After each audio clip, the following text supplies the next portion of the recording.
Ici, d'une manière officielle, je déclenche une action et aussi un principe ou je dirais un mouvement, opération, rappelons-lui ses promesses.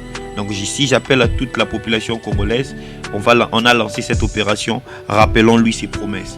Pour que quand ils viendront pendant les élections, pendant les campagnes, avant qu'ils ne promettent, de rappeler-leur d'abord ce qu'ils vous ont promis. S'ils ont réalisé, c'est bon. S'ils n'ont pas réalisé, rappelons-leur.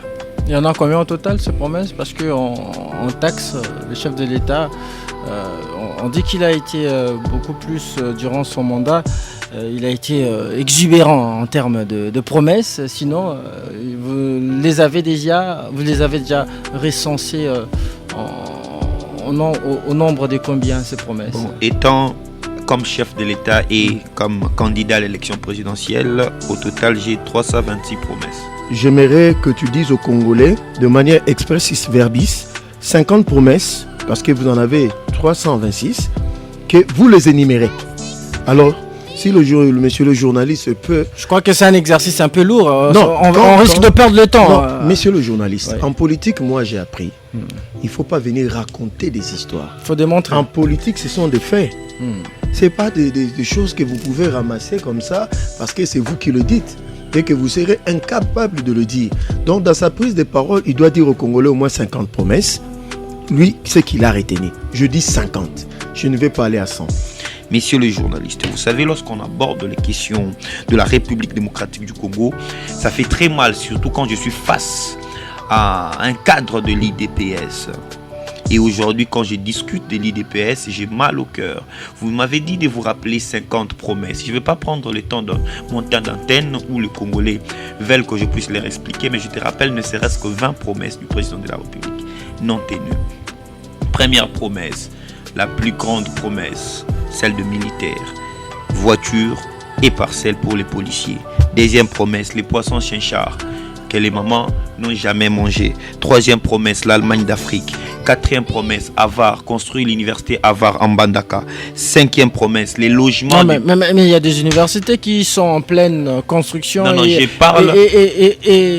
et réhabilitation ici à Kinshasa et en province. Il a parlé de Avar en Mbandaka, l'université Avar en Mbandaka, j'ai bien précisé. C'était peut-être une figure d'estime. Non. C'était une université en standing international. Laissez-moi continuer. Il y a Avar en Mbandaka, il y a les logements des militaires, il faut compter. Il y a la sécurité à l'Est. Il a dit, aussi longtemps que la sécurité ne serait pas à l'Est, j'aurais échoué mon mandat. Vu qu'il y a l'insécurité à l'Est, on déduit qu'il a échoué son mandat. Il n'a pas accompli cette promesse. J'habiterai à Goma. Il n'habite pas à Goma, il habite au IA. Créer les millionnaires. Aujourd'hui, nous n'avons pas de millionnaires, messieurs les journalistes. Écoutez, Christian, il faut comprendre d'abord l'altitude de ces régimes. L'altitude de ces régimes et les gens qui composent ces régimes. Parce que le régime, c'est comme un système. Un système, c'est un ensemble d'éléments qui agissent, qui interagissent entre eux et qui agissent contre tout mouvement qui peut venir du dehors. Alors, ces éléments-là, donc ces dignitaires de ces régimes, ce sont les gens qui se sont constitués en une équipe de violation des lois de la République. Et là, je condamne fermement le comportement du président Issy-Sak. Parce que si c'était un candidat de l'opposition, si c'était le candidat de l'opposition, il se serait permis de passer à la télévision, de commencer à menacer même des chaînes de télévision qui allaient diffuser ces messages, ces affichages, ces effigies en termes de la campagne électorale. Disons que le comportement même du président de la République, parce qu'on dit qu'il dit un mot, consent. Il voit tout ce qui se passe là. Et pourtant, il a un rôle que moi j'appelle un rôle transversal, que la Constitution de la République lui a donné, notamment dans l'article 69, qui lui donne l'arbitrage du bon fonctionnement ou du fonctionnement régulier des institutions. Je fais face à des opposants dont les analyses sont un peu approximatives. Je commence par le monsieur de Seth Koukouine. Oui, Seth Koukouine est prêt pour aller vendre des vestes, pas pour faire des élections. Parce que le monsieur n'a... Mais Je ne comprends pas. Son parti politique, c'est quoi encore le truc là? Il n'est pas interdit à un entrepreneur de faire la politique, Joseph Mbenza. Journaliste. Bah oui. Son parti politique là, si vous allez même en bas ici, personne n'en connaît le nom. Mais c'est monsieur qui se prévaut être prêt pour aller aux élections. Vous imaginez, incapable d'habiller même les léopards, et c'est monsieur qui se prévaut être le futur président de la République. Ça, c'est un point. Bon, je ne vais pas m'occuper de... Il est venu pleurnicher dans une autre émission pour parler de son monsieur, ce n'est pas le sujet. Les élections, monsieur le journaliste. Mais moi, je me pose la question. Que veut dire violer la loi électorale en ce qui concerne la campagne électorale? Moi, à mon humble avis, la campagne électorale, c'est dire M. Moses est numéro autant, votez M. Moses. Mais il n'est pas interdit de faire la pré-campagne. La pré-campagne, c'est quoi? C'est mobiliser des troupes pour faire des élections. Vous voyez, nous, au niveau de l'IDPS, notre secrétaire général a sillonné presque toute la RDC pour aller mobiliser nos différentes structures et bases du parti. Vous voyez, même au niveau de l'Union sacrée, les gens s'émouvoir. Monsieur le journaliste, je me pose la question. Quelle est cette disposition de la loi qui serait violée? Le fait que XY met son effigie sur la place publique avec la figure ou bien l'image du chef de l'État. Il faut brandir des dispositions légales. Monsieur Moses, vous savez, moi, je n'ai pas honte de dire mon âge. J'ai 25 ans aujourd'hui. Et je suis né dans un Congo meurtri, un Congo de guerre. Donc depuis 97, je suis né. Vous allez comprendre que depuis 97, le Congo n'a jamais été en paix. Et j'ai vécu le régime Kabila le père et Kabila le fils. Et quand je viens sur le média parler, je parle de réalité vécue. C'est ça la nuance, je parle de réalité vécue. Et je ne voudrais jamais que la génération qui viendra après moi puisse vivre ce que moi j'ai vécu.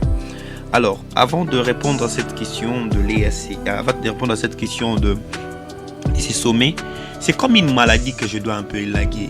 Je veux que vous répondiez d'abord à la question. On pourrait, non, ici je réponds. Dans vos 3 minutes aussi épingler autre chose. J'ai mes 3 minutes, alors je réponds d'abord à ce qui a été dit, parce que les Congolais ne doivent pas consommer ça.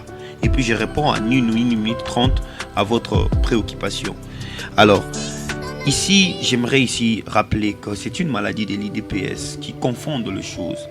Il a dit, Seth Kikuni doit aller vendre le veste. Pour eux, ils pensent vendre le veste, c'est l'insulte. Non!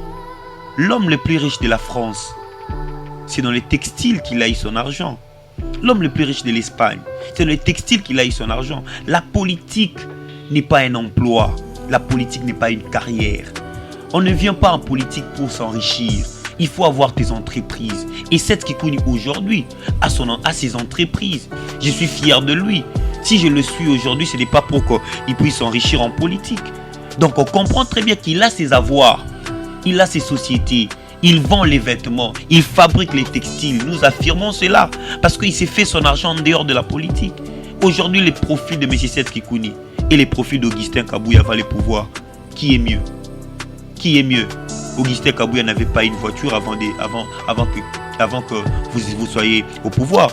Mais c'est Félix Antoine Tshisekedi n'avait rien avant qu'il soit au pouvoir. On ne va pas demeurer dans ces considérations. Restons dans le débat. C'est les débats, les débats, mais il faut réaffirmer. D'ailleurs, c'est ça, le peuple va voter sur base de profils et projets de société. Et ici, je suis en train de rappeler ici que si on doit comparer avant l'élection 2018, M. Félix Antoine Tshisekedi, et avant les élections 2023 avec Seth Kikuni, il n'y a pas match. Donc il ne faut jamais venir faire les arguments de faibles. Les attaques personnelles sont les arguments de faibles. Ici nous parlons de l'État et nous ne parlons pas des individus. Alors, et aussi c'est un cadeau. On n'a jamais eu de difficulté pour habiller les léopards. C'était un contrat qui n'a pas tenu. D'ailleurs le contrat c'était pas habiller les léopards, c'était les sponsoring. Donc c'est juste une nuance. Bonne arrivée dans ce premier numéro de la semaine de votre émission Débrief, réalisée mise en onde demain de maître par Ngos Masela, sous la supervision bien entendu de Simon Kabamba. Aujourd'hui nous allons parler de l'actualité, comme à l'accoutumée, vous le savez bien, en débrief, votre émission de décryptage de l'actualité sociopolitique en République démocratique du Congo. On va faire le point sur le processus, sur l'évolution du processus électoral. Nous sommes bien évidemment à moins de 2 semaines de la campagne électorale. Vous savez, il y a eu publication tout récemment de la liste définitive par la CENI de candidats président de la République. Et aussi, on va parler en deuxième lieu du sommet de la SADC tenu le week-end à Luanda, en Angola, sommet consacré sur le déploiement de la force de cette organisation sous-régionale en République démocratique du Congo. Et cette force qui va bien évidemment remplacer celle de la communauté des États de l'Afrique de l'Est, la force régionale des l'EAC. On en parle aujourd'hui avec mes 2 invités qui sont encore là, parce qu'il y en aura un dernier qui va nous rejoindre incessamment. Et je suis avec Joseph Mbenza, il est cadre et communicateur de l'UDPS, parti présidentiel, un habitué de cette émission que vous connaissez très bien. Bonjour et bienvenue en débrief, Joseph Mbenza. Bonjour, Monsieur Moses. Merci pour cette marque de considération, surtout que c'est le premier numéro de la semaine. Absolument. Et je vous remercie pour cela, parce que ici, c'est l'étendard de l'IDPS qui est représenté par ma modeste personne, et pour analyser République et les institutions, la situation du pays. Je crois que voilà un peu ce que je peux dire. Je salue tous les combattants de l'IDPS et mon secrétaire général Augustin Kabouya qui est de retour de l'Espagne parce qu'il a pris part aux activités de l'Internationale socialiste parce qu'il est le premier vice-président et la RDC a été représentée. Il n'y avait que 3 pays africains qui ont pris part à cela, le Cameroun, l'Angola et la RDC, qui a été représenté par son secrétaire général Augustin Kabouya, que je salue. D'ailleurs, le dimanche passé, il a eu des activités à l'église des salutistes dans leur centrale. Et il a pris part parce que c'est dans ses habitudes, étant donné que nous sommes un pays laïque. Sans oublier que nous, à l'IDPS, nous nous préparons pour les élections. Merci. Je redonne la parole pour le biscuit. Un autre invité, lui, c'est Nathanaël Onokomba. Il est cadre et communicateur de Piste pour l'émergence des 7 Kikuni, qui est lui aussi candidat président de la République. Bienvenue en débrief, Nathanaël. Merci beaucoup, Monsieur Moses. Mes salutations distinguées d'abord à la population congolaise, particulièrement aux personnes de Bunagana, ceux qui vivent à Bunagana aujourd'hui, qui ne savent pas quel est l'étendard du drapeau où ils se retrouvent. Ils ne savent pas ils sont dans quel pays. Parce que normalement, ceux qui vivent à Bunagana ne voient plus les drapeaux de la République démocratique du Congo et ne savent pas ce qu'il est le président de la République. Ils sont oubliés. Alors, je suis de cœur avec eux. Mes salutations aussi à toutes les mamans ayant bénéficié des poissons chinchards. Nous sommes déjà près de la fin de l'année. Je crois encore il y aura encore ces poissons chinchards qu'ils ont pris l'année passée, qu'ils prendront encore. Alors mes sincères salutations aussi à nos jeunes vaillants qui ont trouvé de l'emploi au garage de Limité, où il y a fabrication chaque fin du mois de plusieurs transcours en vue. Et aussi pour finir, mes salutations aux policiers et aux militaires de la République démocratique du Congo qui aujourd'hui ont acheté des parcelles et aujourd'hui ils ont des voitures et ils peuvent envoyer leurs enfants en Europe. Vous parlez des entrepreneurs, des jeunes que le chef de l'État a rencontrés tout récemment. On a vu des millionnaires quand même. Alors je salue aussi ces millionnaires, ces jeunes entrepreneurs, ceux d'autres qui ont donné l'argent au président de la République, mais les autres que j'ai vu discuter l'argent des transports à la fin. Donc nous saluons toute la population congolaise, ainsi comme mes salutations particulières à notre très cher camarade président du parti politique Piste pour l'émergence, le futur président de la République de ces pays, M. Seth Kikuni Massoudi. Merci Nathanaël Onokomba pour votre mot introductif. Vous avez suivi nos 2 thématiques du jour. Si vous voulez participer à cette émission, écrivez-nous sur WhatsApp ou par SMS au 097 30 50 ou 850. Je rappelle notre standard, c'est le 097 30 50 850. Écrivez-nous et on lira vos messages les moments venus. Jusqu'à 17h, on débriefe l'actualité. RTGA. Alors, Joseph Mbenza, en plus du retour, en fait, du séjour de votre secrétaire général en Espagne, qui est déjà de retour ici à Kinshasa, vous avez autre chose à dire Oui, concernant votre parti? Oui, étant donné que je suis porte-parole de l'honorable Socrates Mubengai, parce que nous avons eu une grande activité le dimanche, parce que nous, l'IDPS, nous sommes prêts. L'IDPS en tant que parti, nous sommes prêts pour les élections. Le président de la République est attendu dans l'espace Grand Bandundu. Effectivement, je vais en parler. Alors, nous avons eu une grande activité à l'ISTEM 2. En tant que, excusez-moi de vous interloquer, je veux savoir, puisque vous parlez de préparatifs des élections de votre candidat Félix Tshisekedi, et là il s'y rendra à Bandundu comme étant président de la République ou bien candidat de l'UDPS, un peu comme font tout le monde, et tous ceux qui vont à l'intérieur du pays pour redynamiser leur parti politique. Bon, la première raison, parce que c'est normal, parce qu'il est chef d'État. Deuxième raison, il va aller inaugurer des infrastructures construites dans le Grand Bandundu.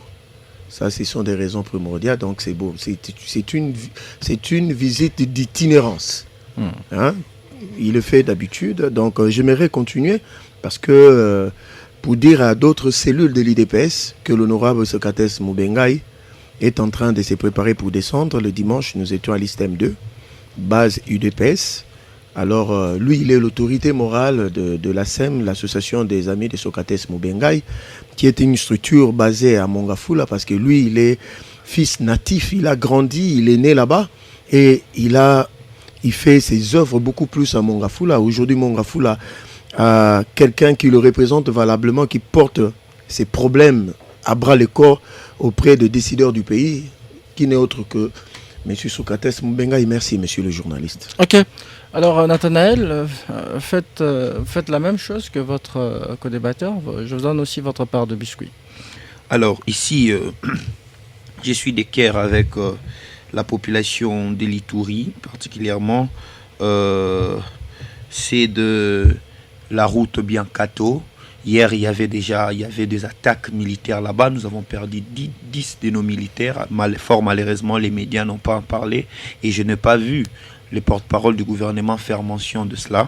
Alors, je suis d'équerre avec eux au niveau de l'insécurité qui sévit à l'est du pays. Ici, je parle de l'Ituri, où nos militaires se sont vus attaqués par des personnes vêtues, normalement de l'air tenue officielle, des nouveaux tenus, ici, que le militaire de l'Ituri n'ont pas encore reçu, mais ils ont vu les rebelles qui leur ont attaqué avec ces tenues. Alors nous décrions fort ça, parce que la sécurité, ce n'est pas une affaire de l'opposition, ni de la majorité, mais ça relève de l'État. Lorsqu'on est chef d'État, lorsqu'on détient le pouvoir politique, on n'a pas un camp politique. Il n'y a qu'un seul camp qui nous intéresse, c'est les peuples. Et ici, j'aimerais interpeller en tout cas les ministres ayant la défense dans ses attributions, que cette insécurité qui sévit déjà à l'Ituri n'est pas une bonne chose. Parce que dans les contrées des Mambasa et autres, il y a vraiment une insécurité. Alors, on n'est pas ministre de la Défense pour prendre des photos des militaires qui entrent dans notre pays, mais c'est plutôt pour agir, avoir une politique de réplique. Donc voilà un peu, je suis de cœur avec toutes ces personnes, et aussi signaler ici que je m'inquiète beaucoup de la situation de nos frères et sœurs de Bunagana. Ceux qui ne savent pas, d'ailleurs, ceux qui ne savent pas s'ils doivent étudier en quelle langue, parce qu'apparemment, selon mes câbles, ils étudient à Kinyarwanda. Donc, ça devient un peu difficile avec les systèmes éducatifs aussi du Rwanda. Et donc, il faut vraiment mettre toutes les batteries en marche, afin de récupérer, en fait, Bunagana. Donc, voilà un peu ce qui est comme mon petit biscuit. Et ici, d'une manière officielle, je déclenche une action et aussi un principe, ou je dirais un mouvement, opération, rappelons-lui ses promesses. Donc ici, j'appelle à toute la population congolaise, on a lancé cette opération, rappelons-lui ses promesses, pour que quand ils viendront pendant les élections, pendant les campagnes, avant qu'ils ne promettent, rappelez-leur d'abord ce qu'ils vous ont promis. S'ils ont réalisé, t'as bon. S'ils n'ont pas réalisé, rappelons-leur. Il y en a combien au total, ces promesses? Parce qu'en taxe, le chef de l'État, on dit qu'il a été beaucoup plus, durant son mandat, il a été exubérant en termes de promesses. Sinon, vous les avez déjà recensées au nombre de combien, ces promesses? Bon, étant comme chef de l'État et comme candidat à l'élection présidentielle, au total, j'ai 326 promesses. Merci. Alors, on entame déjà notre émission avec cette première thématique concernant le processus électoral. Vous savez, à quelques jours du début de la campagne, ça bouge déjà dans les états-majors de partis et regroupements politiques. Il y a les candidats président de la République qui mobilisent leurs électorats à l'intérieur du pays sous prétexte de redynamiser leur parti politique. Joseph Mbenza, sommes-nous là déjà dans une sorte de campagne électorale voilée ou bien? Merci, parce que nous parlons des élections. J'ai suivi... Vous voulez répliquer sur les promesses du chef de l'État? Bon, des propos qu'il a tenus, j'ai compris parce qu'ils ont encore beaucoup à prendre. J'aimerais qu'ils nous disent, parce que vous voyez des informations qu'on diffuse dans les réseaux sociaux, il faut faire très attention. Il ne faut pas venir faire des affirmations parce que vous nous connaîtrez. Je demande que vous puissiez dire aux Congolais de quelle unité ces militaires tombés que vous évoquez ici faisaient partie. Et puis de deux, j'aimerais que tu dises aux Congolais de manière expressis verbis 50 promesses, parce que vous en avez 326, que vous les énumérez. Alors, si monsieur le journaliste peut... Je crois que c'est un exercice un peu lourd. Non, on risque de perdre le temps. Non, monsieur le journaliste, en politique, moi j'ai appris. Il ne faut pas venir raconter des histoires. Il faut démontrer. En politique, ce sont des faits. Ce n'est pas des choses que vous pouvez ramasser comme ça parce que c'est vous qui le dites et que vous serez incapable de le dire. Donc, dans sa prise de parole, il doit dire aux Congolais au moins 50 promesses. Lui, ce qu'il a retenu. Je dis 50. Je ne vais pas aller à 100. Monsieur le journaliste, nous sommes pendant la période préélectorale où chaque état-major de parti politique se mobilise. D'autres l'appelleront pré-campagne. Mais si je vois de mon côté, parce que moi je parle de l'IDPS, nous à l'IDPS, nous sommes préparés déjà pour les élections, ça fait plus de 3-4 ans. Nous avons pris déjà l'aspect politique pour les élections très au sérieux. Par l'entremise de notre secrétaire général Augustin Kabouya, il avait déjà mis toutes les batteries en marche pour que nous soyons prêts pour les élections. C'est pour cela que nous sommes l'une des rares formations politiques qui a formé ces témoins. Donc, pour nous, l'IDPS, nous nous sommes déjà déployés et nos candidats à tous les échelons, candidature nationale, candidature provinciale. J'ai cité le nom de Socrates Moubenga et Mongafula. Donc, c'est partout. Vous aurez appris que vous avez déjà procédé à la formation de vos témoins? Déjà, on a déjà procédé. Parce que on ne peut pas faire des élections. Vous savez, monsieur le journaliste, parler élections et faire des élections, c'est deux mondes différents. Parce que pour faire des élections, il faut engager de moyens, il faut engager du personnel.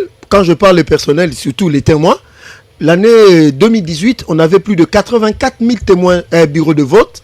Donc, ce qui revient à dire, les partis politiques qui veulent concourir pour les élections à tous les échelons doivent préparer des dizaines de milliers de témoins.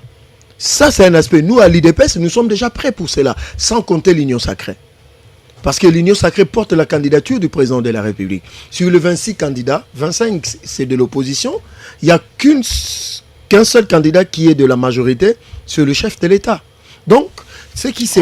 Il y a certaines langues qui disent que le chef de l'État aurait payé les cautions de certains candidats président de la République. Mais j'aimerais qu'on nous dise quelques noms de ceux-là, parce que nous, au niveau de l'IDPS, on n'en a pas besoin. Félix, en 2018, n'avait pas besoin de payer des gens pour aller d'une manière que vous voulez évoquer. C'est que les gens disent, pas vous. Mais on n'en a pas besoin.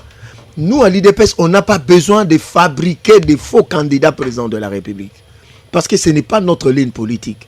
Mais nous, au niveau de l'UDPS et de l'Union Sacrée, nous nous organisons. Tenez, vous savez que nous avons 26 provinces et nous avons 145 territoires. Pour faire des élections, ça demande une organisation et une machine et super structure. Nous, le président de la République a mis en place des structures, des méga structures qui feront de campagne, même dans des villages, même dans des recoins de la RDC. Il est le rare de président parce que je sais que beaucoup se limiteront dans des chefs-lieux, mais la voix du chef de l'État sera portée même dans des villages, dans les fins fonds. Donc nous nous organisons pour aller aux élections. Mais tout ce qui se passe, vous avez évoqué la question de la visite du chef de l'État dans le Grand Bandounou, c'est une visite d'itinérance pour aller voir des visus, ce qui a été construit dans le programme des 145 territoires. N'oubliez pas qu'il y a une grande usine de palmiers pour produire de l'huile de palme qui va inaugurer dans l'espace Grand Bandundu. Il ne faut pas oublier que tous les territoires aujourd'hui sont en train d'être construits en termes de bâtiments administratifs. Donc le président veut s'imprégner de ce qui est fait. N'oubliez pas que dans quelques jours ici, le barrage de Kakobola produira du courant électrique à Idiofa, à Gungu et à Kikwit. Donc le président doit se rendre compte de travaux, à quel niveau cela est exécuté, parce que l'inauguration, le lancement de ce projet pour l'électrification de ce coin-là est prévu dans quelques jours. Donc nous, le président fait sa part en tant que chef de l'État, mais nous, UDPS et Union Sacrée, nous faisons notre part en mobilisant nos bases pour aller aux élections. Parce que pour nous, il n'est pas question d'un dialogue. Ça, il faut le marteler. Pour nous, le seul cadre de concertation, c'est entre les peuples et ses candidats. Bon, revenons un peu à cette question de la campagne électorale voilée ou précoce que l'on constate dans les chefs de plusieurs candidats, tant au niveau national, législatif national et provincial. Il y a de ces officiels qui sont candidats sans avoir démissionné. Ils se montrent... en fait, ils sont également dans cette campagne voilée ou précoce électorale. Mais pourquoi quand je parle de ministres, beaucoup sont ceux-là de l'Union Sacrée, on le sait tous. Mais je sais que selon mes informations... Il y a risque d'utiliser les moyens de l'État pour... Non, pas du tout. Pas du tout. Je sais qu'au 15 de ce mois, beaucoup se délecteront. C'est que j'ai appris. Alors, il faut voir dans la loi, est-ce que être candidat député national et être ministre ici, cela est compatible. Incompatible. Alors, je crois que le 15 ici, beaucoup se délecteront, selon ce que j'ai appris, de leurs obligations, parce qu'ils doivent aller aux campagnes. Le 19 déjà qui campagne. Mais dans les réseaux sociaux, beaucoup plus, on a vu déjà les gens afficher, parce que dans les réseaux sociaux, c'est déjà la campagne. Ça, il faut le dire. Peut-être physiquement comme ça, les gens ont peur d'afficher, mais ils n'affichent que sans numéro. Mais dans les réseaux sociaux, là, je dirais que c'est tout le monde qui est déjà en campagne. Non, mais ils affichent pas son numéro, mais au moins le message est lancé.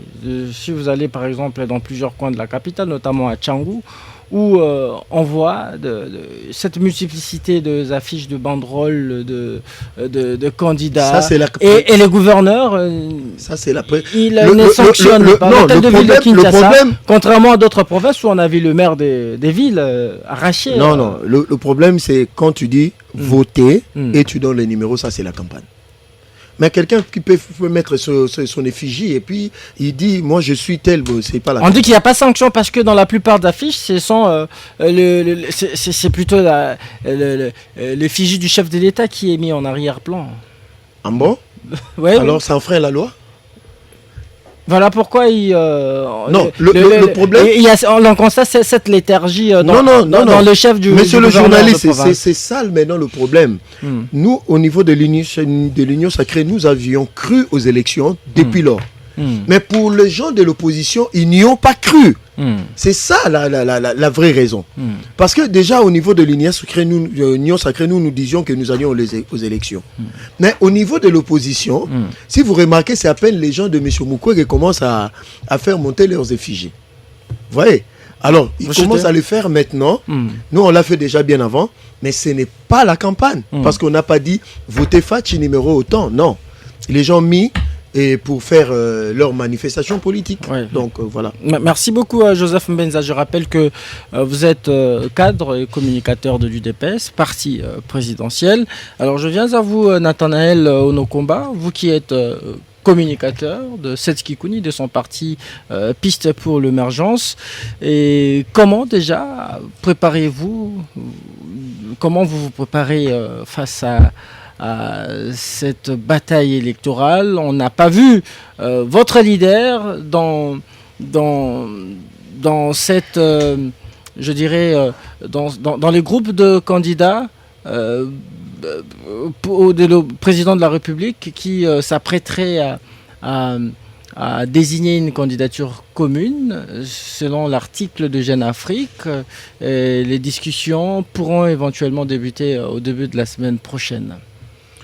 Bon, écoutez, d'abord j'aimerais ici vous dire que Jeune Afrique est un média qui publie.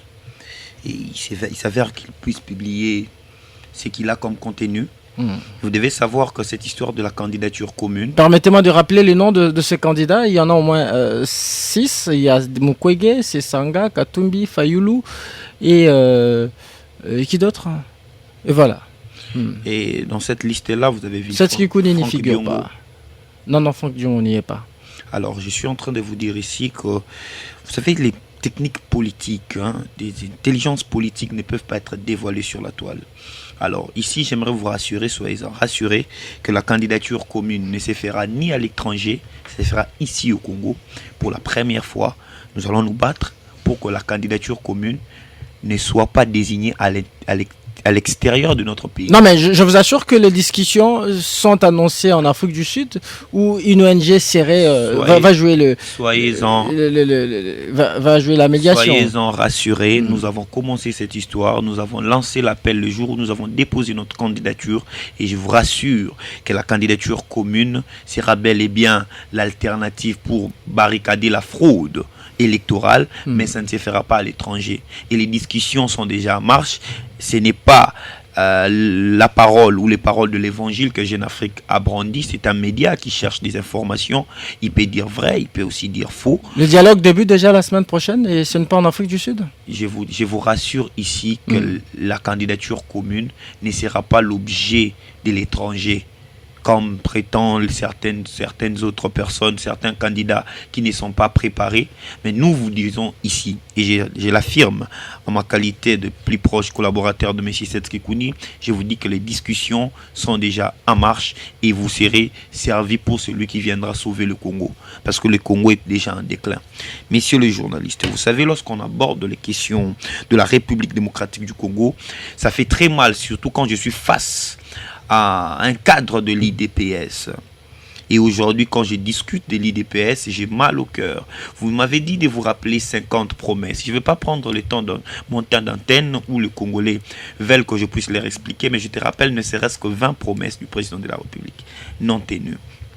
Première promesse, la plus grande promesse, celle de militaires. Voitures et parcelles pour les policiers. Deuxième promesse, les poissons chinchards que les mamans n'ont jamais mangé. Troisième promesse, l'Allemagne d'Afrique. Quatrième promesse, Avar, construire l'université Avar en Bandaka. Cinquième promesse, les logements... Non, mais il y a des universités qui sont en pleine construction je parle...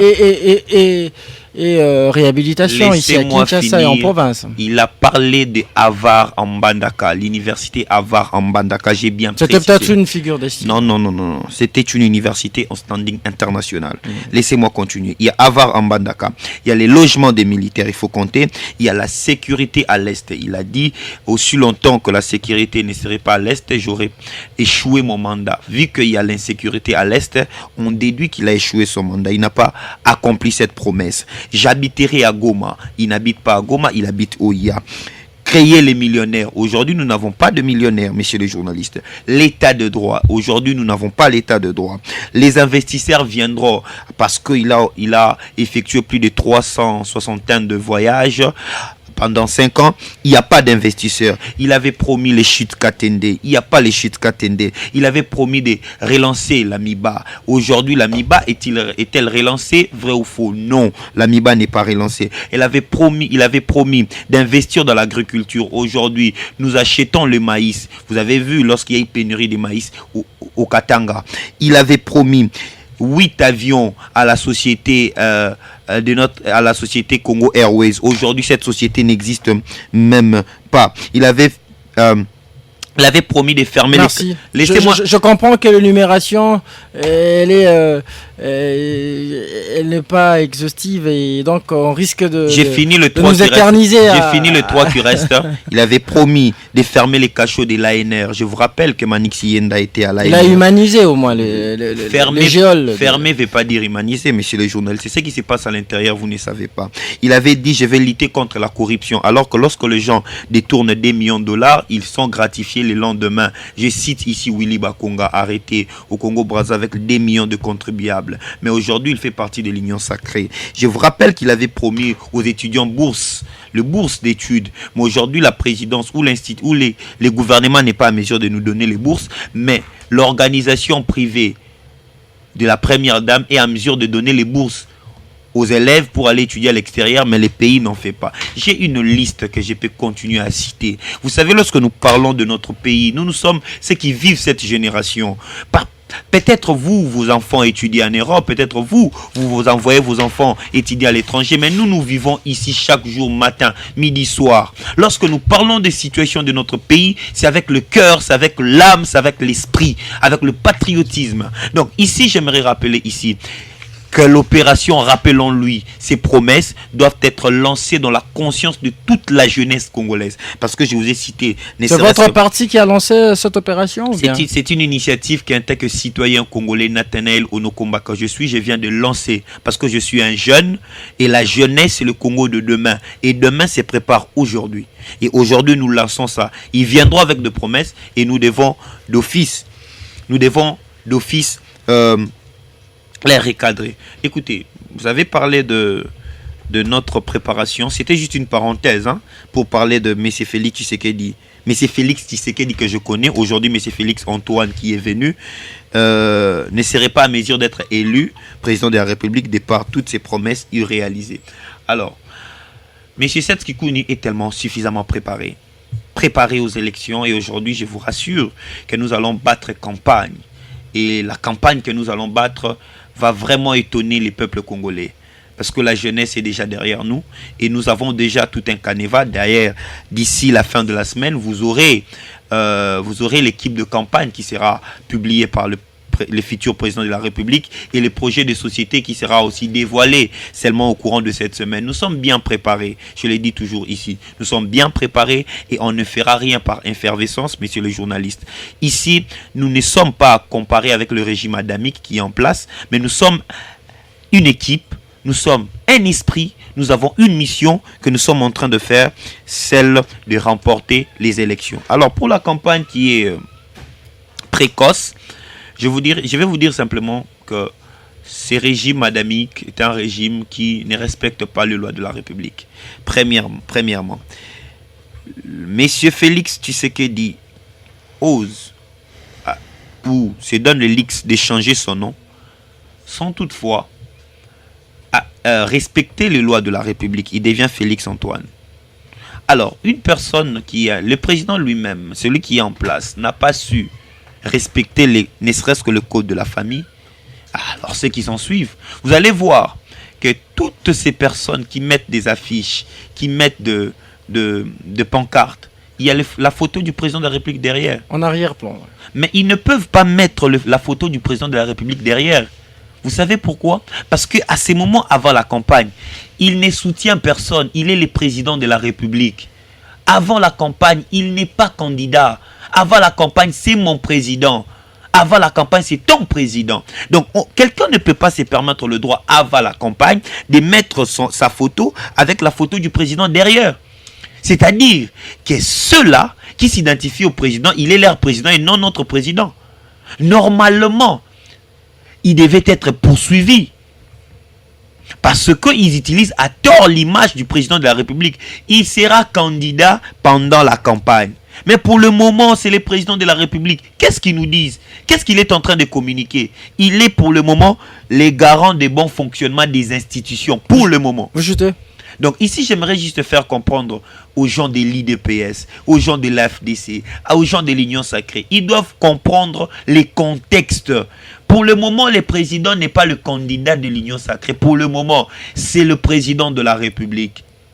Lors de la campagne, campagne, il sera candidat de l'Union Sacrée. Mais pour le moment, c'est mon président à moi. Donc, ils ne peuvent pas mettre ces affiches. Alors, je me demande, Monsieur Christian Bossé, mais c'est quoi son travail? C'est quoi son travail? C'est ici, il faut poursuivre. Parce que d'ailleurs, ces gens doivent être arrêtés. Ils doivent être arrêtés. Quand quelqu'un dit numéro 20, mais c'est déjà la campagne. Monsieur Félix Antoine m'a envoyé, Monsieur Fatima m'a envoyé un message. Il ne m'a jamais envoyé le message depuis longtemps. Mais aujourd'hui, il m'a envoyé un message. Plus uni, plus fort, plus prospère. Du travail reste à faire. Plus d'emplois, réduire la criminalité, éliminer la corruption, continuer sur notre lancée. C'est la campagne, ça. C'est la campagne. Et ils utilisent à tort le base des données qui se trouvent dans des réseaux sur place.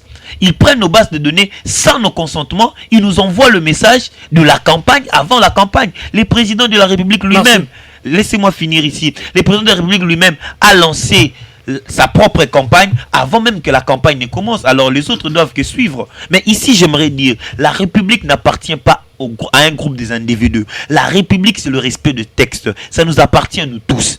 Et donc, les lois doivent être respectées et à l'opposition et à la majorité. Merci Nathanaël Nokomba. Je rappelle que vous êtes communicateur de Pistes pour l'émergence de Site Kikouni. Je vous avais annoncé un dernier invité. Il s'agit de Gédéon Makolo. Il est cadre et communicateur. Il est au cadre du parti de Jean-Marc Aboun, d'Alliance pour le changement. Il vient de faire son entrée dans notre studio. Bonjour et bienvenue en débrief, Gédéon Makolo. Bonjour et merci, cher Christian, et bonjour à tous les auditeurs de cette belle émission. Je tiens à m'excuser d'abord pour mon retard. Je sais que tu en maîtrises très bien les raisons parce que je vous avais déjà expliqué ce qui en fasse que je puisse arriver vraiment en retard. Je présente mes sincères vraiment excuses auprès des auditeurs. Sinon, vous connaissez déjà nos thématiques et on y va directement. Quel est votre regard? Permettez-moi d'abord de lancer un message de condoléances à un membre. L'Alliance pour le changement a été prouvée. Nous avions perdu nos cadres. Donc, le rapporteur adjoint de la commission électorale du parti, je cite Jamaïcain Bachia, qui est mort suite à une courte maladie. Un camarade, un ami, un combattant, un voyant combattant, un monsieur fidèle et loyal. Il est parti très tôt. En tout cas, je présente mes sincères condoléances à la famille, à sa famille biologique, mais aussi à toutes les abeilles de la République là où il se retrouve. C'est un moment où nous devons encore montrer notre solidarité, notre façon d'être que notre leader nous a toujours montré pour pouvoir faire face à cet événement malheureux. Aussi, par rapport aux thématiques d'aujourd'hui, on parlait d'abord la question des élections et de la campagne précoce qui est en train d'être constatée sur terrain, alors que la CENI ne l'a pas encore convoquée ou la date butoir n'est pas encore arrivée. Écoutez Christian, il faut comprendre d'abord l'altitude de ces régimes. L'attitude de ces régimes et les gens qui composent ces régimes. Parce que le régime, c'est comme un système. Un système, c'est un ensemble d'éléments qui agissent, qui interagissent entre eux et qui agissent contre tout mouvement qui peut venir du dehors. Alors, ces éléments-là, donc ces dignitaires de ces régimes, ce sont les gens qui se sont constitués en une équipe de violation des lois de la République. Et là, je condamne fermement le comportement du président Issy-Sak. Parce que si c'était un candidat de l'opposition, si c'était le candidat de l'opposition, il se serait permis de passer à la télévision, de commencer à menacer. Menacer même des chaînes de télévision qui allait diffuser ces messages, ces affichages, ces effigies en termes de la campagne électorale. Disons que le comportement même du président de la République, parce qu'on dit qu'il dit un mot, consent. Il voit tout ce qui se passe là. Et pourtant, il a un rôle que moi j'appelle un rôle transversal, que la Constitution de la République lui a donné. Notamment dans l'article 69, qui lui donne l'arbitrage du bon fonctionnement ou du fonctionnement régulier des institutions. À un moment donné, il doit se rebiffer, se dire qu'est-ce qui est en train de se faire sur le terrain. Il ne peut pas faire semblant comme si il ignore tout ce qui se passe sur le terrain. Alors, nous avons constaté récemment, j'ai vu des bus qui ont été fabriqués avec l'effigie du président de la République pour la campagne. Je me suis demandé si ces bus ont été montés où. Ou encore, je me suis dit, n'est-ce pas peut-être dans une société qu'on nous avait présenté de montage des bus à Limité, notamment à la 12e rue. Votre collaborateur a parlé ici de préparatifs ils sont déjà en plein préparatif. Les préparatifs, c'est différent avec une campagne éclairée. Ce qui se passe, c'est une campagne éclairée. Pour les gens de l'Union sacrée, leur campagne électorale a déjà commencé. Bon, je me retrouve un peu dans une très mauvaise posture d'en parler, mais il faut seulement dénoncer parce que ce ne sont pas de bonnes attitudes. Puisque nous avons déjà été victimes des violations des lois de la République à travers l'exclusion de notre parti politique du processus électoral et aussi à travers la condamnation illégale, je réintègre ça, du président national, l'honorable Jean-Marc Kabunda Kabound. Parce que, au regard de la loi et au regard même de la Constitution, l'honorable Jean-Marc Kabunda Kabound n'avait commis aucune infraction parce que la Constitution lui garantit certains droits et les lois de la République, y compris même les règlements. Donc il faut retenir aujourd'hui que ça n'a pas débuté. La violation des lois de la République n'a pas commencé aujourd'hui. Cette violation a commencé depuis longtemps avec le président Tshisekedi, avec toute son équipe qui torpille des lois de la République seulement en leur faveur. Alors... Non, mais Jean-Marc Kabound, il a commis des infractions retenues à son encontre et des infractions pour lesquelles il a d'ailleurs été condamné, ça vous le savez bien. J'ai dit quelque chose. Vous le savez pertinemment. Ouais. Je vous dis quelque chose. Je pense que cette question, nous l'avons débattue en long et en large. J'avais à démontrer à suffisance que ce n'est pas le débat, la Constitution de la République, le règlement intérieur de l'Assemblée nationale, y compris toutes les lois relatives à tous au dossier de l'honorable Jean-Marc Kabunda Kabound, il n'y avait aucune infraction qui pouvait pousser le parquet de pouvoir incriminer l'honorable Jean-Marc Kabunda Kabound. Cela a été fait à dessein, pour écarter un challenger de taille à M. Félix Tshisekedi. C'est un dossier qui a été boutiqué, qui a été planifié. Un exemple seulement. Vous voyez même l'accélération, la célérité avec laquelle le dossier de l'honorable Jean-Marc Kabunda Kabound avait été conduit.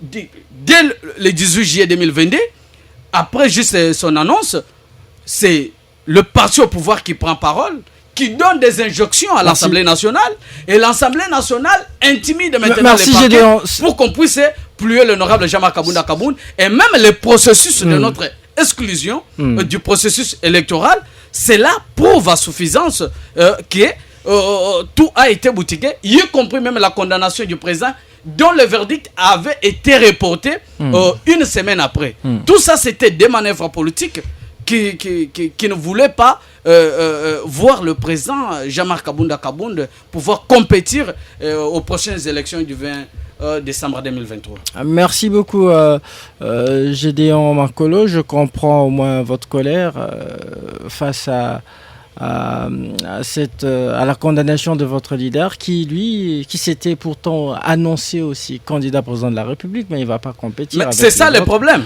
Vous savez, s'il vous plaît, Christian, vous savez, le processus électoral, c'est le moment où le président de la République, le régime Tshisekedi, devrait fêter, voilà, la positivité de ce qu'il a eu à Merci. réaliser au courant de ces 5 ans. Mais nous sommes en train de constater qu'ils sont en train de mettre les machines sur terrain pour pouvoir fabriquer, y compris même des résultats. Merci Gédéon Makolo. Je rappelle que vous êtes communicateur au cadre de Alliance pour les changements de Jean-Marc Abound. Alors, Joseph Mbenza, nous avons cité Jeune Afrique, on citera également RFI qui, dans une de ses éditions, avait annoncé que la CENI s'apprête à convoquer les candidats président de la République pour pour des discussions. Alors ce qui donnerait, selon certains observateurs, ce qui donnerait lieu à un probable glissement, à un éventuel glissement. Est-ce que vous confirmez cela? Nous savons que c'est le vœu de candidats de l'opposition qui demande cette rencontre pour un cadre de concertation entre la CENI et les compétiteurs. Merci. Je fais face à des opposants. Allez-y. Je sais, je fais face à des opposants dont les analyses sont un peu approximatives. Je commence par le monsieur de Seth Koukouine. Oui, Seth Koukouine est prêt pour aller vendre des vestes, pas pour faire des élections.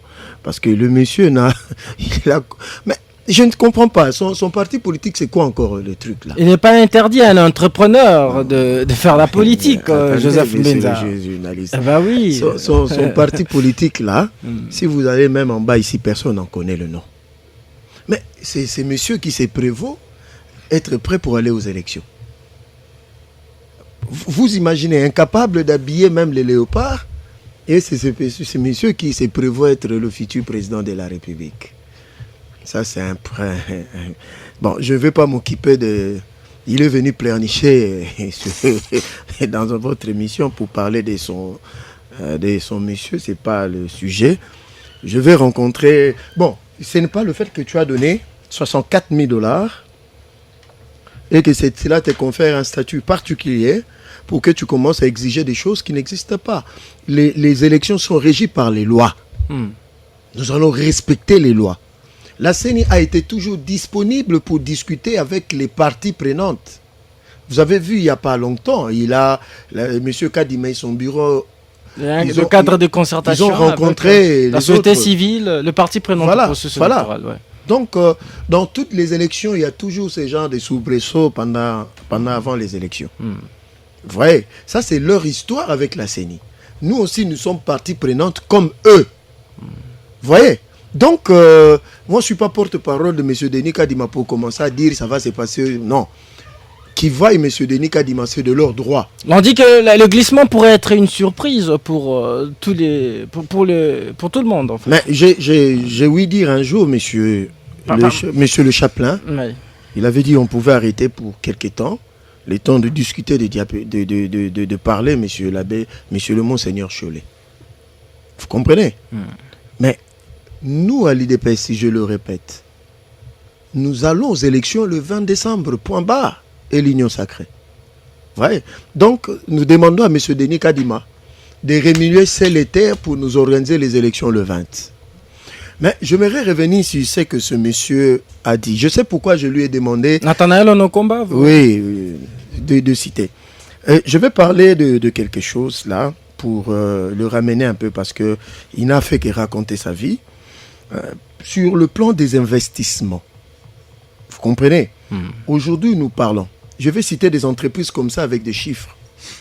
Il y a DP World qui aujourd'hui, avec l'État congolais en joint venture, qui est en train de construire le port en eau profonde de Banana. Aujourd'hui, la première phase est presque finie. 2760 mètres de digues et 7 mètres de hauteur. La deuxième phase, la première phase, c'est la plus difficile. Budget 1,3 milliard $. DP World. Nous avons des investissements avec Primaire à God. 1,3 milliard, c'est le budget de l'ensemble des travaux. De projet. Ça, c'est des investissements. Voilà. Nous avons Primaire à God SA pour la production de l'or. Dans l'État congolais et la partie congolaise, nous avons 45%. Vous comprenez? Ça appartient au Qatar. Nous avons 1000 vestes. Milvest qui est en train de construire le centre financier de Kinshasa, l'aréna de Kinshasa, qui est en train de construire la foire internationale de Kinshasa. Vous voyez? Donc ça, ce sont des investissements qui s'élèvent à une centaine de millions de dollars. Donc c'est pour dire que les investisseurs sont là. Nous avons aussi des investissements importants avec KCC Camorra au Lualaba. Merci. Merci. Il faut avançons, ça nous prendra beaucoup de temps. C'est pour cela. Revenons dans la thématique. Vous voyez maintenant. Donc c'est pour dire, nous sommes dans le concret. Vous voyez. Donc la thématique, les élections, monsieur le journaliste. Mais moi je me pose la question. Que veut dire violer la loi électorale en ce qui concerne la campagne électorale? Moi, à mon humble avis, la campagne électorale, c'est dire M. Moses est numéro autant, votez M. Moses. Mais il n'est pas interdit de faire la pré-campagne. La pré-campagne, c'est quoi? C'est mobiliser des troupes pour faire des élections. Vous voyez, nous, au niveau de l'IDPS, notre secrétaire général a sillonné presque toute la RDC pour aller mobiliser et nos différentes structures et bases du parti. Vous voyez, même au niveau de l'Union sacrée, les gens s'émouvoir. Monsieur le journaliste, je me pose la question. Quelle est cette disposition de la loi qui serait violée? Le fait que XY met son effigie sur la place publique avec la figure ou bien l'image du chef de l'État. Il faut brandir des dispositions légales. Nous sommes là. Ça montre qu'il y a un camp qui s'est préparé pour les élections. Il y a l'autre camp qui n'a été que dans des contestations. Monsieur le journaliste, vous savez qu'est-ce qu'on nous a rabâché les oreilles pendant tous ces temps? Chilombo, tu dois organiser des élections. Coûte que coûte, il n'y aura même pas un glissement d'un seul jour. Quand nous arrivons en 2024 et que les perspectives des élections se pointent à l'horizon, c'est comme ça que les gens, c'est comme s'ils se réveillaient d'un profond sommeil pour dire que non, il faut aller aux élections. Je vous dis aujourd'hui, tous les candidats de l'opposition sont en retard par rapport à aux préparatifs des élections. Je vous ai dit, monsieur le journaliste, parler élection, c'est facile. Mais faire les élections, monsieur le journaliste, c'est difficile, c'est extrêmement difficile. C'est une lourde machine qu'il faut préparer pendant des années. Il faut préparer des témoins. Il y en aura au moins plus de 80 000 témoins. Quel est ce parti politique de l'opposition qui s'est préparé à aligner? Vous savez, leur soutien, c'est quoi? Je veux le dire aux Congolais. Ils disent ceci. Le fameux candidat qui vont se regrouper là, qui ne font même pas le poids avec nous, il faut le dire. Ils ont dit ceci. On n'a rien à voir avec le résultat que on n'aura rien à voir avec les résultats que Denis Kadima va publier provisoirement. On s'en fout des résultats que la Cour constitutionnelle va proclamer définitivement. Nous allons nous contenter des élections de la Senko. Mais ça, c'est de la sorcellerie. Ça, c'est Sanga qui l'a dit. Je vous dis, c'est de la sorcellerie politique. Pourquoi? Vous allez déposer des candidatures à une institution à qui la loi confère l'organisation des élections, mais vous allez attendre des résultats d'une SBL qui va publier des résultats. Donc, en réalité, ils sont préparés à autre chose que les élections. Parce que comment vous allez faire de la tabulation parallèle? Voilà le mot qu'ils utilisent.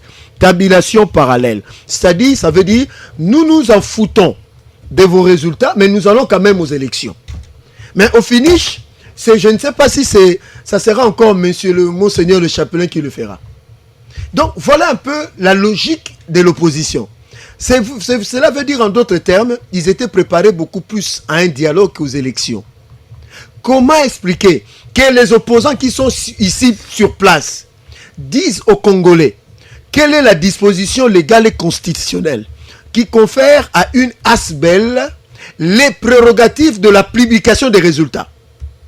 Que les opposants nous le disent maintenant. Parce que nous savons, selon la loi, la CENI publie les résultats provisoires et la Cour constitutionnelle publie les résultats définitifs. Merci. Alors, qu'ils nous disent quelle est cette disposition légale. Donc, qu'ils nous le disent, nous sommes préparés pour les élections, nous sommes respectueux des normes démocratiques établies par la loi.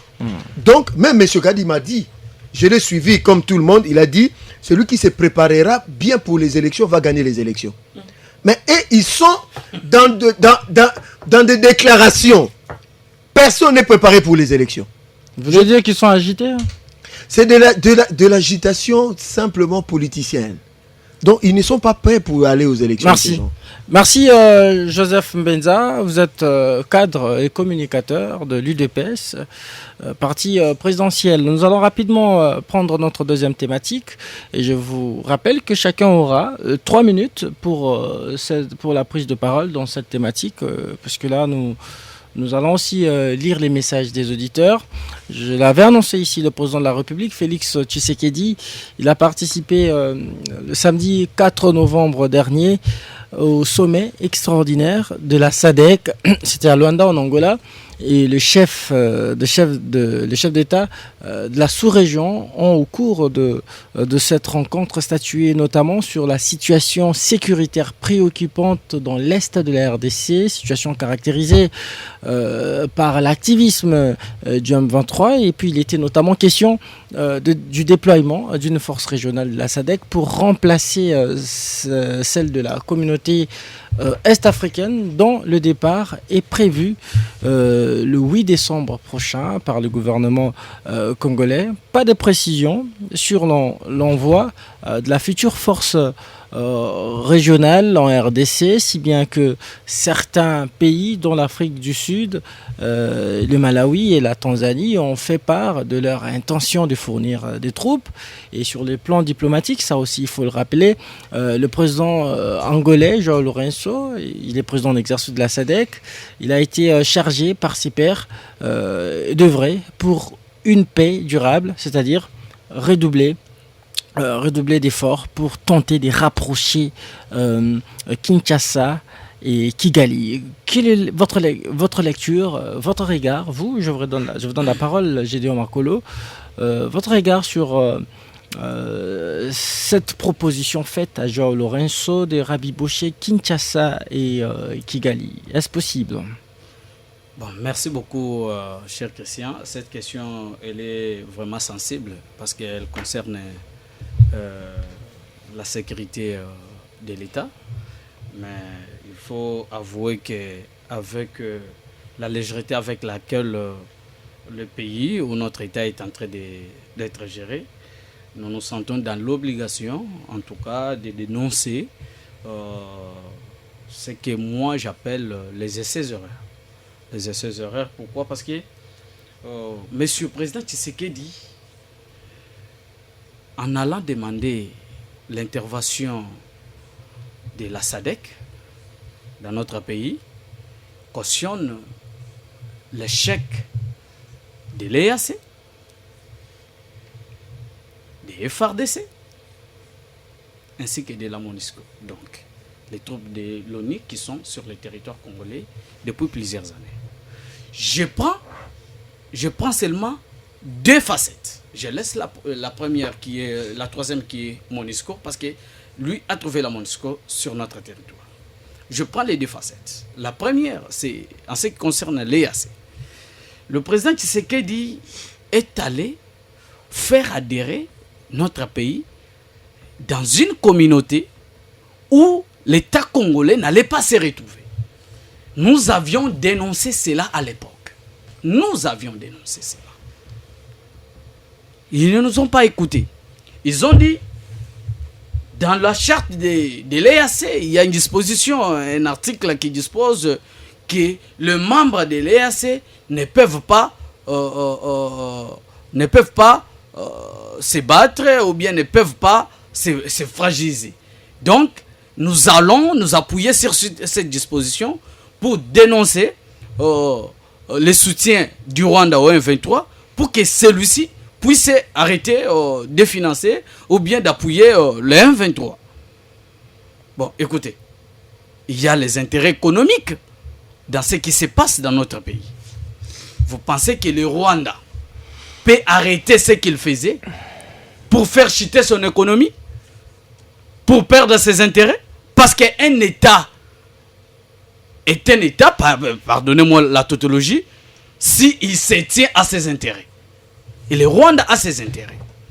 Et aujourd'hui, ils ont fait intervenir ces forces-là, cette force-là de l'EAC sur notre pays, et ils n'ont rien foutu. Et c'est tout le monde qui dénonce. Il y a tantôt ils partiront, tantôt ils sont là. d'ici décembre, ils iront, ils ne quittent pas, ils sont sur le territoire congolais, il ne faut absolument rien. Mais il faut retenir que c'est les trésors publics qui décaissent. On avait parlé à l'époque, c'était 6 millions, si c'est 60 millions comme ça par 6 mois. C'est les trésors publics de la RDC qui décaissent l'argent pour les moyens de cette force régionale. Et où nous en sommes aujourd'hui. Ça, c'est un. De deux. Mais ce qui est autour de nous ici, si on voudra parler des FRDC, que je ne voudrais pas vraiment épingler, parce que c'est une armée nationale. Vous chutez là. Il nous dira que les FRDC, on a fait tout pour qu'elles puissent monter en puissance. Et les monter en puissance. Ah, les FRDC sont montés en puissance, oui, nous acceptons. Mais la puissance d'une armée, on ne vient pas la tester ici au micro. Et ça teste sur terrain. Nous avions perdu certains territoires. Avons-nous déjà récupéré ça? Ah, voilà, notre armée a monté en puissance. Mais, par contre, nous voyons ces fanatiques applaudisseurs qui nous parlent de Ouazalendo, qui applaudissent parce que ce sont les Ouazalendo à une époque donnée. Donc, les citoyens lambda, les simples citoyens congolais, qui se sont décidés de pouvoir mettre hors notre territoire les rebelles. Non, ce sont les fanatiques applaudisseurs qui passent sans pour autant avoir la honte de le dire. Qui n'ont écouté les Ouazalendo, regardez d'ici là. Ce sont des choses qui inquiètent. C'est ce qui prouve à suffisance qu'aujourd'hui, M. Félix Tshisekedi ne mérite pas un deuxième mandat. Soit vous lui donnez un deuxième mandat, vous acceptez la perdition de cet État congolais. Pourquoi je base mon raisonnement sur ces affirmations? Parce qu'il avait dit à Goma que d'ici 5 ans, s'il ne parvenait pas à instaurer la paix à l'est de la République, alors il considérera que son quinquennat aura été négatif. Aujourd'hui, il ne peut pas se rebiffer parce qu'un homme digne ne peut pas se rebiffer de sa parole, ne peut pas se tourner contre sa parole. S'il passe aux médias, il affirme que non, écoutez, mon bilan est positif ou bien mitigé, là on dirait que le président de la République n'a rien à voir. Écoutez, peut-être il ne comprendrait pas les mots dignité, parce qu'on doit se tenir à sa parole. Lorsque vous avez dit quelque chose, vous n'avez pas fait ça. Il faut avouer que je n'ai pas été à la hauteur. Dire aujourd'hui que le bilan a été positif et pourtant il avait dit une chose avant. Alors je pense que tous les Congolais, tous les citoyens congolais comprendront de quel président de la République nous avons et de pouvoir maintenant les sanctionner aux échéances électorales prochaines. Merci, Gédéon Makolo. Nathalie Nokomba, au terme de cette rencontre de chefs d'État de la SADC, ceux derniers ont exprimé le vœu d'envoyer les troupes en République démocratique du Congo sans donner des confirmations sur les modalités. Pensez-vous que la SADC attend d'abord le départ de la force régionale de l'EAC qui sera remplacée par par les troupes de la SADC, de celle-ci? Merci beaucoup, monsieur Moses. Vous savez, moi, je n'ai pas honte de dire mon âge. J'ai 25 ans aujourd'hui. Et je suis né dans un Congo meurtri, un Congo de guerre. Donc, depuis 97, je suis né. Vous allez comprendre que depuis 97, le Congo n'a jamais été en paix. Et j'ai vécu le régime Kabila le père et Kabila les fils. Et quand je viens sur le média parler, je parle de réalité vécue. C'est ça la nuance, je parle de réalité vécue. Et je ne voudrais jamais que la génération qui viendra après moi puisse vivre ce que moi j'ai vécu. Alors, avant de répondre à cette question de l'EAC, avant de répondre à cette question de ces sommets, c'est comme une maladie que je dois un peu élaguer. Je veux que vous répondiez d'abord à la question. On pourrait, non, ici je réponds. Dans vos 3 minutes aussi épingler autre chose. J'ai mes 3 minutes, alors je réponds d'abord à ce qui a été dit, parce que les Congolais ne doivent pas consommer ça. Et puis je réponds à 1 minute 30 à votre préoccupation. Alors, ici, j'aimerais rappeler que c'est une maladie de l'IDPS qui confondent les choses. Il a dit, Seth Kikouni doit aller vendre le veste. Pour eux, ils pensent vendre le veste, c'est l'insulte. Non. L'homme le plus riche de la France, c'est dans les textiles qu'il a eu son argent. l'homme le plus riche de l'Espagne. C'est le textile qu'il a eu son argent. La politique n'est pas un emploi. La politique n'est pas une carrière. On ne vient pas en politique pour s'enrichir. Il faut avoir tes entreprises. Et Seth Kikouni aujourd'hui a ses entreprises. Je suis fier de lui. Si je le suis aujourd'hui, ce n'est pas pour qu'il puisse s'enrichir en politique. Donc on comprend très bien qu'il a ses avoirs. Il a ses sociétés. Il vend les vêtements. Il fabrique les textiles. Nous affirmons cela. Parce qu'il s'est fait son argent en dehors de la politique. Aujourd'hui, les profils de M. Seth Kikouni et les profils d'Augustin Kabouya avaient le pouvoir. Qui est mieux? Qui est mieux? Augustin Kabouya n'avait pas une voiture avant que vous soyez au pouvoir. Mais c'est Félix-Antoine Tshisekedi n'avait rien avant qu'il soit au pouvoir. On ne va pas demeurer dans ces considérations. Ici, restons dans le débat. C'est les débats, les débats, mais il faut réaffirmer. D'ailleurs, c'est ça, le peuple va voter sur base de profils et projets de société. Et ici, je suis en train de rappeler ici que si on doit comparer avant l'élection 2018, M. Félix-Antoine Tshisekedi, et avant les élections 2023 avec Seth Kikouni, il n'y a pas match. Donc il ne faut jamais venir faire les arguments de faibles. Les attaques personnelles sont les arguments de faibles. Ici nous parlons de l'État et nous ne parlons pas des individus. Alors, et aussi c'est un cadeau. Hein? On n'a jamais eu de difficulté pour habiller les léopards. C'était un contrat qui n'a pas tenu. D'ailleurs le contrat c'était pas habiller les léopards, c'était les sponsoring.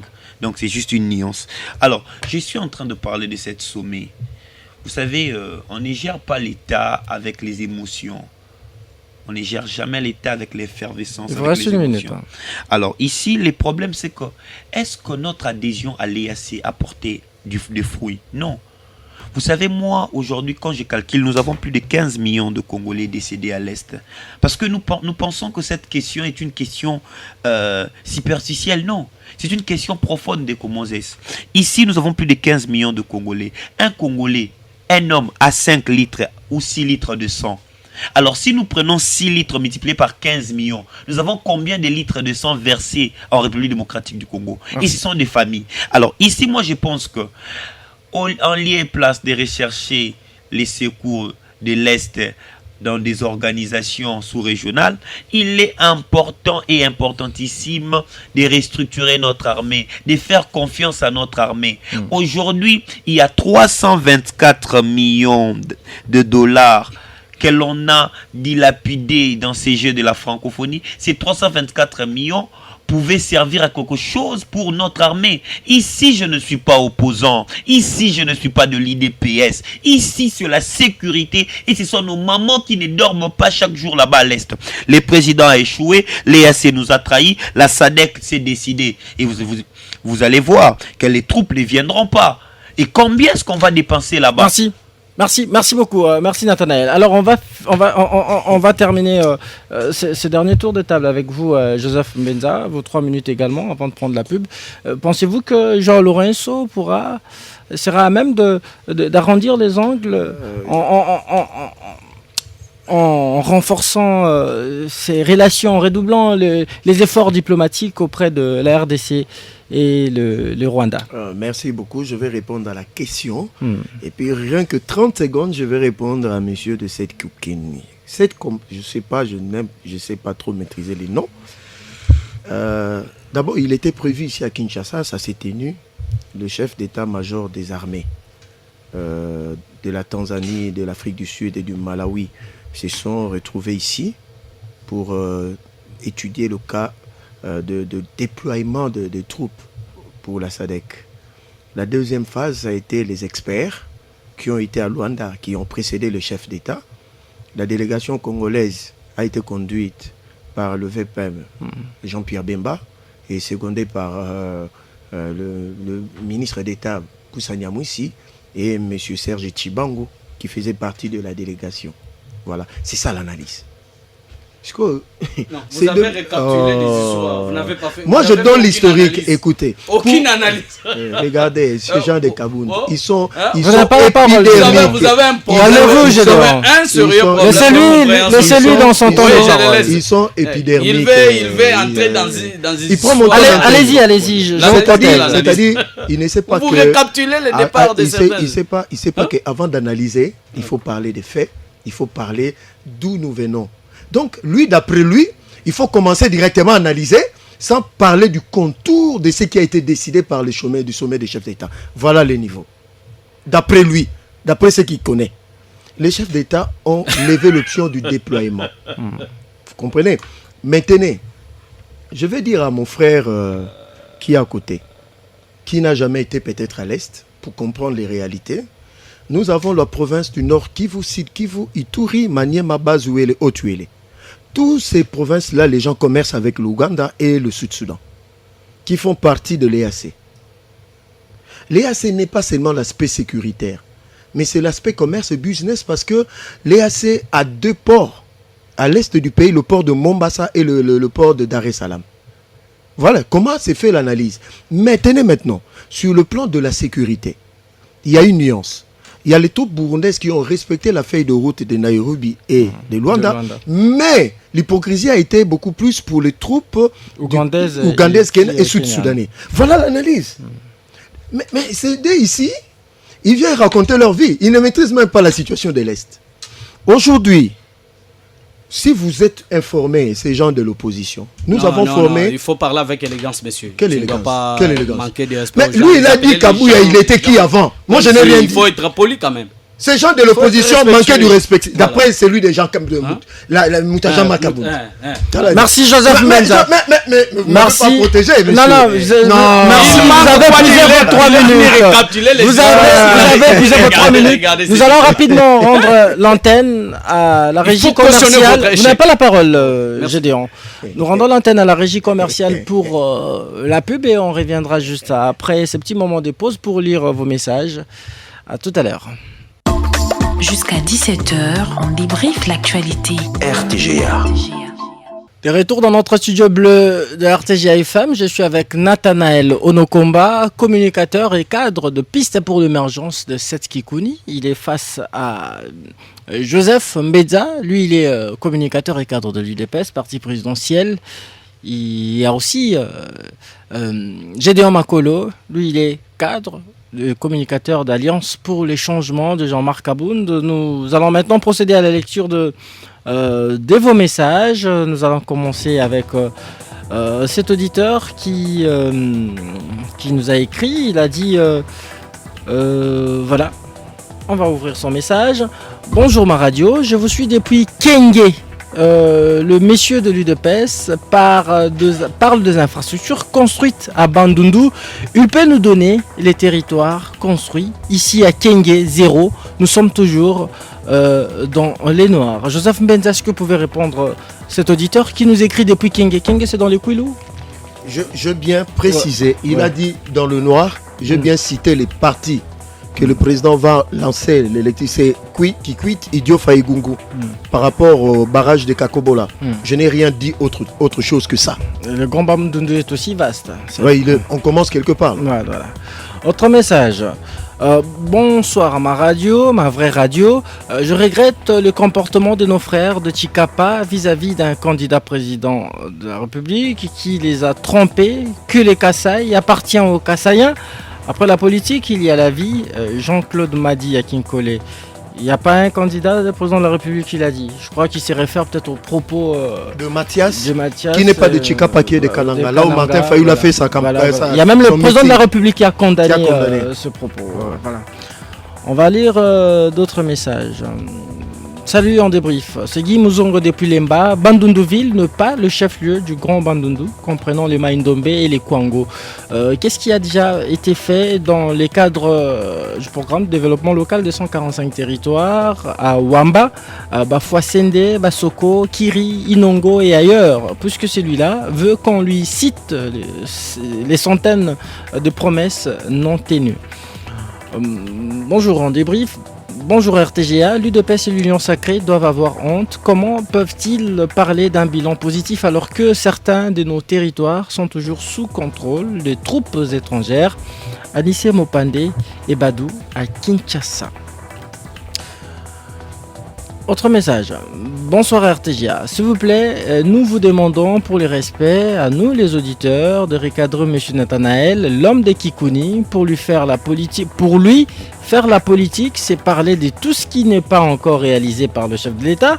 Non, qu'ils viennent nous dire ce qu'ils ont comme cahier des charges pour solliciter les mandats à nous le peuple congolais. Sinon, s'ils viennent avec trop de bras, je ne sais pas ce que ça veut dire, seulement avec comme slogan Tshisekedi avait dit et ainsi, ça et là, c'est un coup d'épée dans l'eau. Autre message, bonsoir. Un court message il a dit bonjour Yebisa Mutuya opposition Babongisa Misu Yakolela Ezananu. Message de papy. Autre message. Bonjour Moses, merci pour les castings. Demande à l'homme de l'UDPS pourquoi Félix a peur des élections. C'est Passia Kalambaï depuis. Je n'ai pas vu où Tshisekedi a dit qu'il a peur des élections. Là, je ne réponds pas. Bonjour RTGA. Le processus électoral va très mal et la CENI actuellement prive le droit de vote aux Congolais à cause de la mauvaise carte d'électeur. On ne fait pas les cessez-le-feu avec les territoires, avec les terroristes, mais le pouvoir de Kinshasa refuse de se battre en même temps. La SADC va déployer ses troupes le 30 novembre. C'est Roi David depuis Ngaliema. Bonsoir Christian Moses, Monsieur Mbenza, moi j'aimerais votre candidat président, j'aimerais que votre candidat président aille par la voie terrestre au Grand Bandundu pour qu'il voie l'origine de Mbosso et voir ce que son 145 territoires a fait au Grand Bandundu. Je pense s'il part par terre, il fera même 5 mois en route, qu'il arrive même à Tembo, qu'il passe par Kasongo Lunda. C'est ça le Grand Bandundu. Ed Bambela depuis Kanluka. On va vite résumer cette lecture de messages par 2 derniers messages. Bonjour à RTGA. Bonjour Christian, c'est Papa Ferdinand Bambi. Nous avons beaucoup de respect pour les invités, mais dites à Nathanaël que nous avons besoin des analyses et non de la récitation des histoires qu'on lui fait gober. L'émission est pédagogique. Si Gédéon ne reconnaît pas que Jean-Marc Abound a commis des infractions, alors la RDC est perdue. Sorry. On va lire... on va peut-être lire le dernier message parce qu'il y en a plein ici qui entrent. Voilà. Il y a cet auditeur qui dit... Bonjour Moses, ton invité de l'UDPS n'a pas d'argument. Peut-il nous dire que faisait Fachi avant de devenir ce qu'il est aujourd'hui? Oui, je peux. Un régime d'intolérance. Regardez au Kasaï comment on traite les opposants. Rapidement, vous lui répondez dans 10 secondes. Oui, Félix a été secrétaire national et secrétaire général aux relations extérieures du parti. C'est Donc, toujours voilà. le parti, pas une vie professionnelle. Monsieur... Le débat est clos. L'émission est terminée. Merci beaucoup de nous avoir suivis. C'est la fin de cette émission. Je rappelle que vous allez suivre en rediffusion en débrief de ces jours tout à l'heure à 22h30, heure de Kinshasa, 23h30, heure de Goma, où vous nous avez également suivi sur 87.5 FM. Merci de votre fidélité à RTGA FM. Si vous avez aimé cette émission, Ngos Masela l'a réalisée. Il était sur le manette et Christian Moses Masonga qui vous parle, vous l'a présenté. Merci une fois de plus de votre fidélité à la radio de l'avenir. On se retrouve déjà demain pour un nouveau numéro de rendez-vous. Restez avec nous et bonne suite de nos programmes. À très vite. Jusqu'à 17h, on débriefe l'actualité. RTGA.